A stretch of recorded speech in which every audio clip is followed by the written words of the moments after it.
സംസ്ഥാനത്ത് കൊറോണ രോഗികളുടെ എണ്ണം വർദ്ധിക്കുന്നത് ആശങ്ക സൃഷ്ടിക്കുന്നു. ഇന്നലെ രോഗികളുടെ എണ്ണം കുറഞ്ഞത് അല്പം ആശ്വാസം പകരുന്നുണ്ടെങ്കിലും വരും നാളുകളിൽ എണ്ണം ക്രമാതീതമായി വർദ്ധിക്കുമെന്ന് ആരോഗ്യ പ്രവർത്തകർ പറയുന്നു. അതേസമയം ഇളവുകൾ ദുരുപയോഗം ചെയ്യുന്നതും വർദ്ധിക്കുന്നുണ്ട്. സംസ്ഥാനത്ത് കൊറോണ രോഗികളുടെ എണ്ണം പ്രതിദിനം വർദ്ധിക്കുന്നത് വലിയ ആശങ്ക സൃഷ്ടിക്കുന്നു. ഇന്നലെ രോഗികളുടെ എണ്ണത്തിൽ താരതമ്യേന അല്പം കുറവുണ്ടെങ്കിലും ഇത് ആശ്വാസത്തിന് വക നൽകുന്നില്ല. വരും നാളുകളിൽ എണ്ണം ഇനിയും ഉയരുമെന്ന് തന്നെ ആരോഗ്യ വിദഗ്ധർ ചൂണ്ടിക്കാട്ടുന്നു.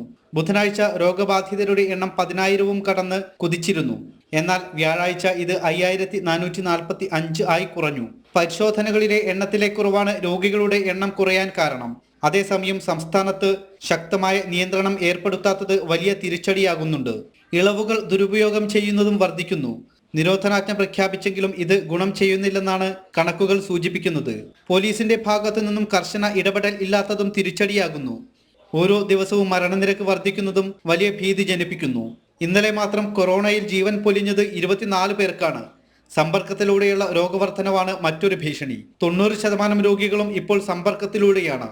ഇന്നലെ സ്ഥിരീകരിച്ച 5,445-ൽ 4,616 പേർക്കും സമ്പർക്കത്തിലൂടെയാണ് രോഗം.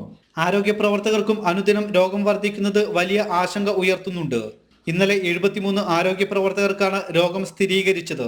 സംസ്ഥാനത്ത് രോഗികളുടെ എണ്ണം അനുദിനം വർദ്ധിക്കുമ്പോഴും സർക്കാർ ശക്തമായി ഇടപെടാത്തതിൽ കടുത്ത പ്രതിഷേധമാണ് ആരോഗ്യ പ്രവർത്തകരിൽ നിന്നും ഉയരുന്നത്. ജനം, തിരുവനന്തപുരം.